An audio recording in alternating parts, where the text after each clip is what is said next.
Sallallahu ala Muhammad,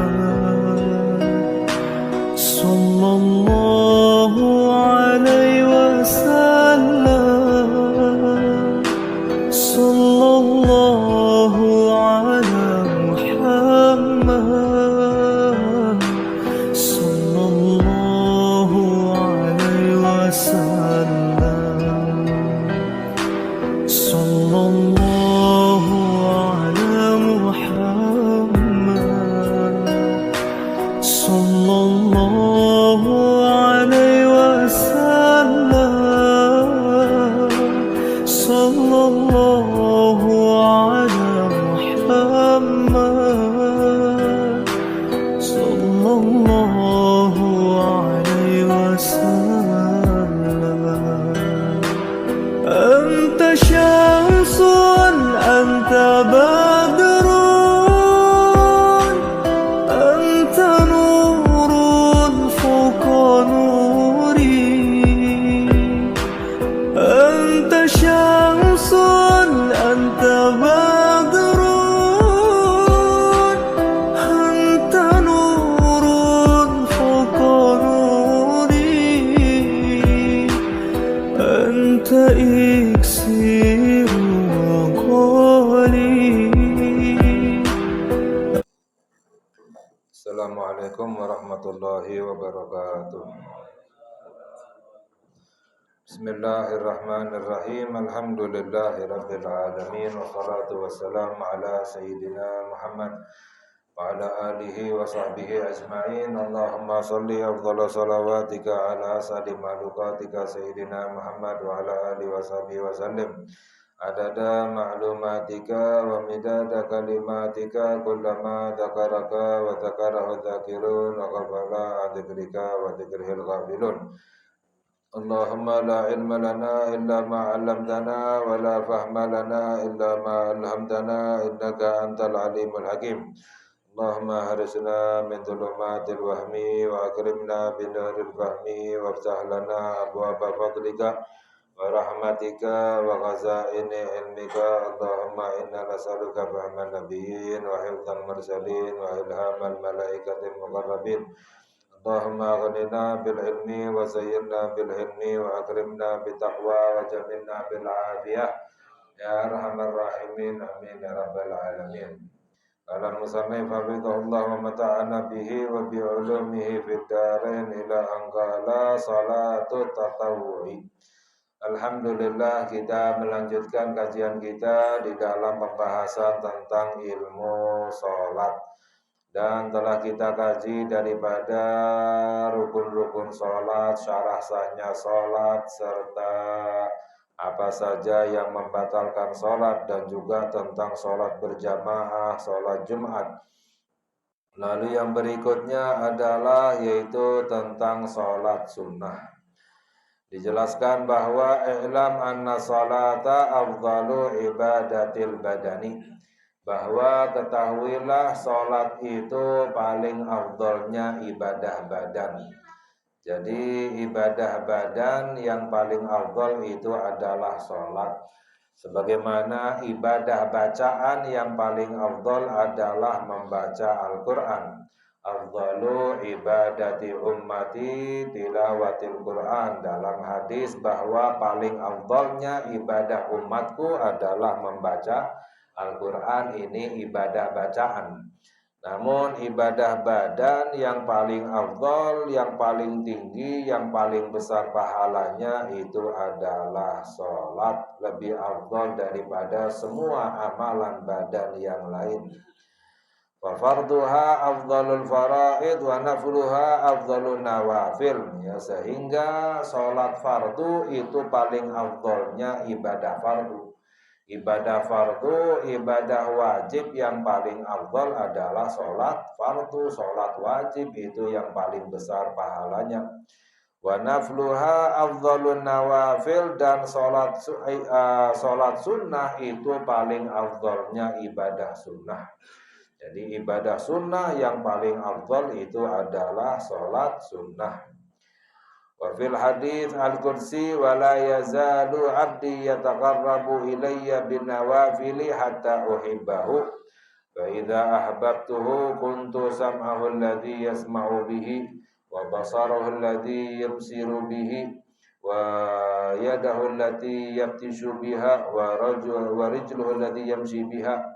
Ya, dalam hadis kursi Allah Subhanahu wa taala berfirman, dan hambaku yang terus mendekat kepadaku, ibadah kepadaku dengan ibadah-ibadah yang sunnah sampai aku mencintainya.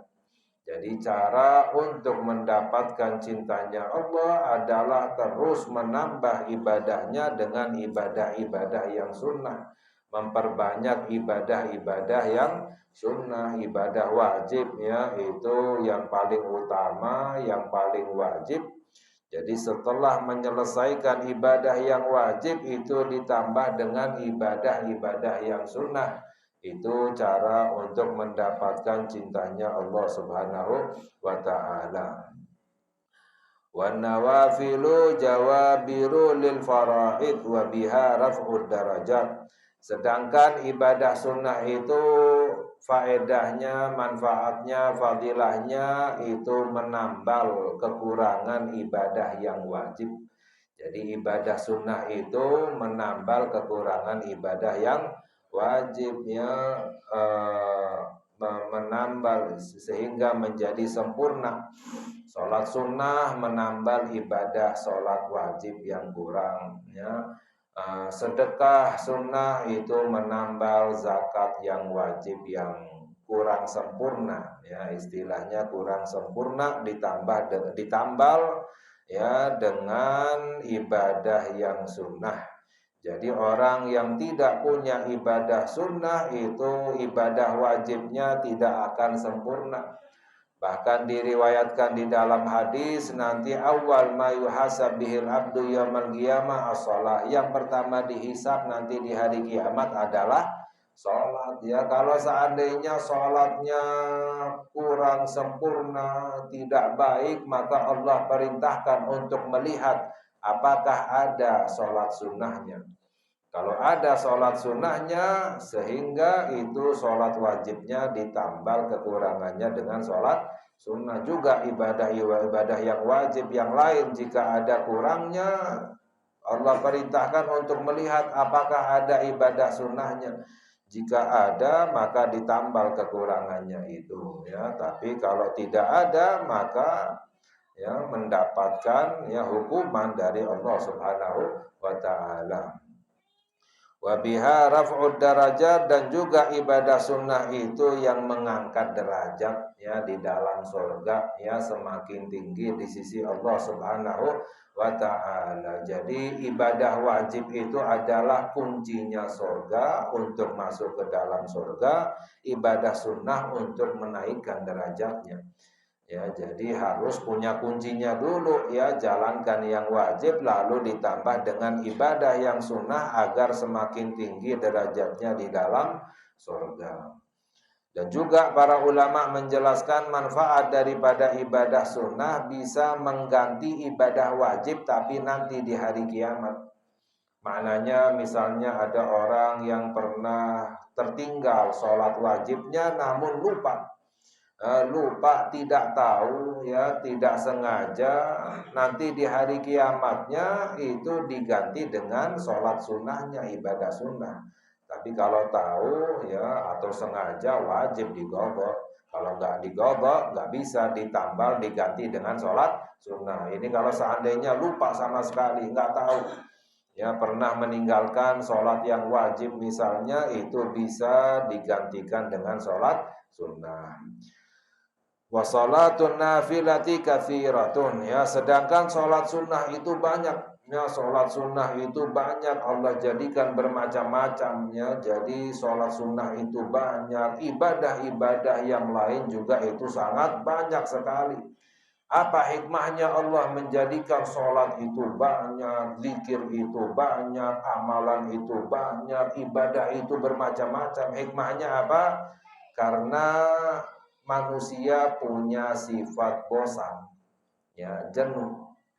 Sehingga rahmatnya Allah agar hambanya tidak bosan, tidak jenuh hanya dengan satu ibadah. Allah jadikan ibadah itu bermacam-macam, berwarna-warni. Ya, agar apa? Agar hambanya selalu ibadah kepada Allah, agar selalu mendapatkan pahala fadilah dari Allah Subhanahu wa taala. Bermacam-macam ibadah itu ya Allah jadikan banyak ibadah itu karena Allah ingin selalu memberi pahala kepada hambanya. Itu sifatnya manusia, punya sifat jenuh, sifat bosan, sehingga Allah jadikan ibadah itu banyak. Sholat sunnah pun banyak. Ya, wa tanqasimu ila qismaini, ya, sedangkan sholat sunnah itu yang banyak terbagi menjadi dua. Gismin la tushra'u fihil jama'atu, ya. Bagian yang pertama itu yang tidak diperintahkan untuk berjamaah. Jadi ada sholat sunnah yang tidak diperintahkan untuk berjamaah. Wa qismin tushra'u fihil jama'atu fihi, tushra'ul jama'atu fihi, dan bagian yang kedua yaitu sholat sunnah yang diperintahkan, disunnahkan untuk sholat berjamaah, ya. Al-qismul awwalu, adapun bagian yang pertama, an-nawafil allati la tushra'u fihil jama'atu, yaitu sholat sunnah yang tidak diperintahkan untuk berjamaah. Ya, maknanya tidak mendapatkan pahala, ya, jika sholatnya berjamaah, ya. Boleh-boleh saja, ya, sholat sunnah yang tidak diperintahkan untuk berjamaah lalu sholatnya berjamaah boleh saja, tapi tidak mendapatkan pahala sholat berjamaah. Yang mendapatkan pahala sholat berjamaah khusus yang Allah perintahkan untuk berjamaah. Misalnya sholat duha tidak dianjurkan untuk berjamaah. Lalu ada orang ingin sholat duha berjamaah, boleh saja, silahkan, ya, tapi tidak mendapatkan fadilah pahala khusus, ya, pahala sholat berjamaah. Karena juga sering para sahabat ikut sholat malam bersama Nabi Muhammad Sallallahu Alaihi Wasallam, sholat tahajud, padahal sholat tahajud tidak dianjurkan untuk berjamaah, tapi ada sahabat yang ikut berjamaah sholat tahajud bersama Nabi Muhammad Sallallahu Alaihi Wasallam dan tidak dilarang oleh Nabi kita Sayyiduna Muhammad Sallallahu Alaihi Wasallam. Faminha, sholat sunnah yang tidak dianjurkan untuk berjamaah diantaranya adalah rawatibul maktubat, yaitu sholat rawatib yang wajib, maknanya sholat qobliyah dan ba'diyah, ya, sholat yang berhubungan, sholat sunnah yang berkaitan dengan sholat wajib, yaitu qobliyah dan ba'diyah. Wa fil hadis, dalam hadis sabda Nabi kita Sayyiduna Muhammad sallallahu alaihi wasallam, man shalla itsnatai asyrata rak'atan fi yaumin wa lailatin banallahu lahu baitan fil jannati. Bahwa barang siapa yang sholat 12 rakaat dalam sehari semalam, Allah bangunkan untuknya rumah di dalam surga. Maknanya adalah sholat rawatib qobliyah dan ba'diyah. Jadi sholat rawatib itu ada pendapat 12 rakaat itu yang paling banyak, ada pendapat 10 rakaat, dan ada pendapat 16 rakaat. Adapun yang 12 rakaat arba'an qabla dhuhri, 4 rakaat sebelum zuhur, ya. Jadi sholat qobliyah zuhur itu adalah 4 rakaat, sama seperti sholat Jumat, ya. Jadi qobliyah Jumat itu sama seperti qobliyah zuhur, yaitu 4 rakaat. Minimalnya 2 rakaat, itu sempurnanya adalah 4 rakaat. Wa rak'ataini ba'da, dan 2 rakaat setelah zuhur. Wa rak'atain ba'dal maghrib, dan 2 rakaat setelah maghrib. Wa rak'atain ba'dal isya, 2 rakaat setelah isya. Wa rak'atain qablal fajri, dan 2 rakaat sebelum sholat subuh, sholat fajar. Ini 12 rakaat, ya. Jadi 4 sebelum zuhur, 2 setelah zuhur, 2 setelah maghrib, 2 setelah isya, 2 sebelum subuh, ya. Ini pendapat 12 rakaat. Orang yang istiqomah mengamalkan ini, Allah bangunkan rumah di dalam surga. Makna Allah bangunkan rumah di dalam surga berarti tinggalnya di surga. Orang bangun rumah di Bogor nggak mungkin tinggalnya di Kalimantan misalnya, ya.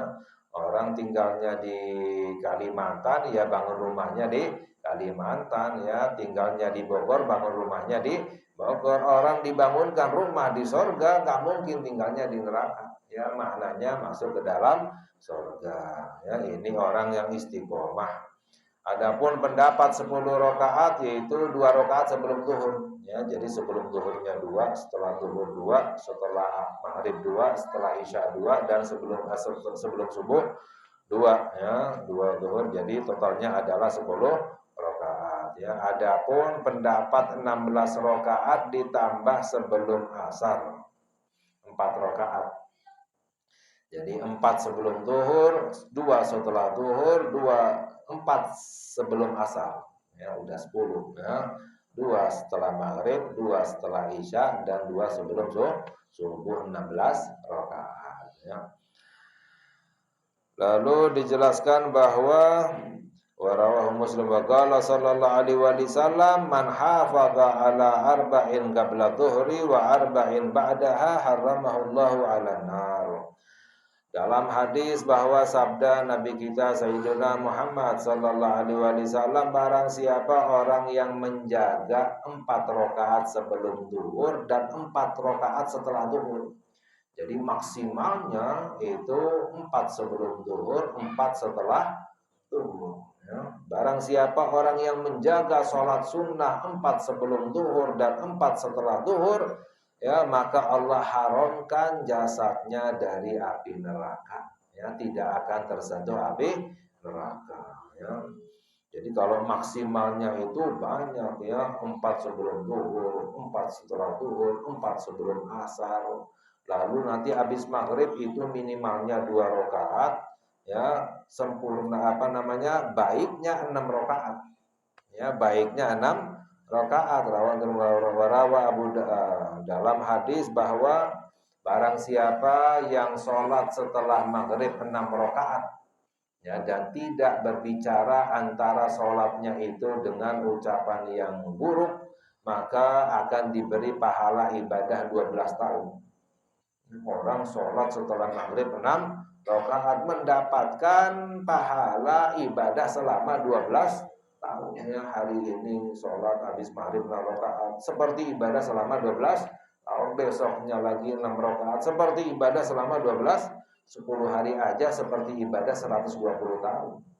Ya, umur kita, ya, nyampe 120 aja udah boro-boro, ya, jarang sekali, ya. Apalagi terus, ya, jadi semampunya, ya, dalam ketika waktu renggang ada waktu itu setelah maghrib sholat 6 rakaat, maksimalnya setelah maghrib 20 rakaat, ya. Maksimalnya setelah maghrib, ba'diyah maghrib itu sebenarnya berapa rakaat? Maksimalnya adalah 20 rakaat, ya. Dalam hadis barang siapa orang yang sholat 20 rakaat setelah maghrib, Allah bangunkan rumah di dalam surga. Sekali-kali ada waktu, ya, coba, ya, setelah maghrib sholat 20 rakaat. Ya, karena apa? Karena waktu antara maghrib dan isya itu adalah sebenarnya waktu yang paling mulia, ya. Dianjurkan untuk dihabiskan dalam keadaan ibadah kepada Allah. Makanya kita di sini sholat maghrib, ya, baca ratib, mengkaji ilmu agama sampai isya. Ini adalah waktu yang mulia antara maghrib sampai isya, ya, dihabiskan untuk ibadah lebih besar pahalanya dari Allah Subhanahu wa ta'ala. Sehingga dalam hadis orang sholat 20 rakaat habis maghrib, ya, itu pahalanya sangat besar, ya, Allah bangunkan rumah di dalam surga. Warawa Abu Dawud annahu sallallahu alaihi wasallam, jadi habis maghrib, ya, 2 minimalnya, baiknya 6, maksimalnya 20 rakaat. Sebelum isya maksimalnya minimalnya 2 rakaat, ya, maksimalnya 4 rakaat. Setelah isya minimalnya 2 rakaat, maksimalnya juga 4 rakaat, ya. Kalau itu udah berapa rakaat itu, ya. Qala rahimallahu imra'an shalla qabla al-'asri arba'an. Dalam hadis juga sabda Nabi kita Sayyiduna Muhammad sallallahu alaihi wasallam, semoga Allah merahmati orang yang sholat sebelum asar 4 rakaat. didoakan oleh Nabi Muhammad SAW orang yang sholat sebelum asar, qobliyah asar 4 rakaat semoga dirahmati oleh Allah, kata Nabi Muhammad SAW ya. Jadi kita berusaha untuk mendapatkan doanya Nabi Muhammad yang pasti dikabulkan oleh Allah Subhanahu wa ta'ala ya. Jadi sholat sebelum asar, qobliyah asar itu sebenarnya adalah 4 rakaat ya. Wa afdalu hadhihi rawatib ar-rak'atani qablal fajri, dan di antara semua salat rawatib ya qabliyah ba'diyah yang paling afdal adalah 2 rakaat sebelum subuh, salat sunnah fajar ya. Karena salat sunnah fajar itu kalau seandainya yang tidak ada ba'diyahnya cukup dengan niatnya salat sunnah. Ya, misalnya sholat subuh itu enggak ada ba'diyahnya, cukup niatnya usolli sunnatal fajri, saya niat sholat sunnah fajar ya. Tapi kalau yang ada ba'diyahnya maka harus disebut qobliyahnya dan ba'diyahnya ya. Usolli sunnata qabliyatil isya raka'ataini, usolli sunnata ba'diyatil isya ya, usolli. Tapi kalau enggak ada ba'diyahnya itu boleh hanya cukup dengan sholat sunnah saja. Seperti asar, usolli sunnatal asri sudah cukup karena enggak ada ba'diyahnya. Jadi pasti qobliyah sudah, enggak perlu disebut qobliyahnya karena tidak ada ba'diyahnya ya. Qablal fafafil hadis, dalam hadis sabda Nabi kita Sayyiduna Muhammad sallallahu alaihi wasallam, rak'atal fajri khairun minad dunya wa ma fiha. Sabda Nabi kita Sayyiduna Muhammad sallallahu alaihi wasallam bahwa 2 rakaat sebelum subuh ya, 2 rakaat fajar, maknanya 2 rakaat sunnah fajar itu lebih baik daripada dunia dan seluruh isinya. Ya, maknanya apa? Sebenarnya orang yang paling kaya ya, bahkan memiliki lebih baik daripada dunia dan seluruh isinya, orang yang menjaga sholat sunnah fajar ya, 2 rakaat sebelum sholat subuh. Itu orang yang paling kaya sebenarnya di sisi Allah Subhanahu wa ta'ala. Kita lihat orang yang paling kaya misalnya paling punya berapa sih? Nggak ada 10%-nya dunia, bahkan mungkin nggak ada 1%-nya dunia. Paling kaya dahulu siapa? Raja-raja. Nggak mungkin yang memiliki 1/4 dunia aja, nggak ada. 1/3-nya, 10%-nya, 1%-nya mungkin tidak mencapai. Nah, orang yang menjaga sholat sunnah fajar itu mendapatkan yang lebih baik daripada dunia dan seluruh isinya ya. Ini sholat rawatib yang paling afdal, jangan sampai ditinggalkan. Hanya ringan ya, 2 rakaat tapi pahalanya sangat besar. Rawahu Muslim. Wa yundabu takhfifuha, dan sunnah diringankan. Sholat sunnah fajar sunnah diringankan ya, tidak dilama-lamakan ya, istilahnya ringan ya, tidak lama dan juga tidak terlalu cepat ya. Wa ayagrafihima, bahkan sunnah membaca di dalam sholat sunnah fajar rakaat yang pertama setelah Al-Fatihah qul ya ayyuhal kafirun, rakaat yang kedua adalah surat Al-Ikhlas setelah Al-Fatihah. Wa yataji'a ba'dahuma ala syikil aiman mustaqbilal kiblati ga'ilan, dan juga yang pernah dilakukan oleh Nabi Muhammad sallallahu alaihi wasallam setelah sholat sunnah fajar sebelum sholat subuh berbaring sebentar, sejenak menghadap kiblat ya, dengan gailan membaca Allahumma rabba Jibril wa Mikail wa Israfil wa rabba Muhammad sallallahu alaihi wasallam a'udzubika minan nar, 3 kali. Allahumma rabba Jibril wa Mikail wa Israfil wa rabbi Muhammad wa rabba Muhammad sallallahu alaihi wasallam a'udzubika minan nar, 3 kali ya. Ini sunnah, minimalnya itu adalah sholat sunnah fajar ya. Dan kalau qobliyah belum dijalankan, nggak sempat, boleh dijalankan setelah sholat. Misalnya nggak sempat sholat sunnah fajar karena sudah takbiratul ihram, udah sholat subuh, itu sunnah juga boleh dilakukan setelah sholat subuh, nggak apa-apa ya. Pernah dilakukan juga oleh Nabi kita Sayyidina Muhammad sebelum asar, nggak sempat qobliyah asar 4 rakaat, boleh dijalankan setelah sholat asar ya. Tetap namanya ada, selagi di dalam sholat itu namanya ada. Kalau sudah keluar waktu sholat juga boleh, tapi namanya adalah qadha Ya, seperti itu. Insyaallah salat sunnah yang lain kita kaji lagi. Semoga Allah memberi hidayah kepada kita. Allah ampuni dosa kita, Allah kabulkan hajat kita biberkati Sayyidina Muhammad sallallahu alaihi wasallam wa sallallahu ala Sayyidina Muhammad wa ala alihi wasallam. Alhamdulillahirabbil alamin. Wassalamualaikum warahmatullahi wabarakatuh.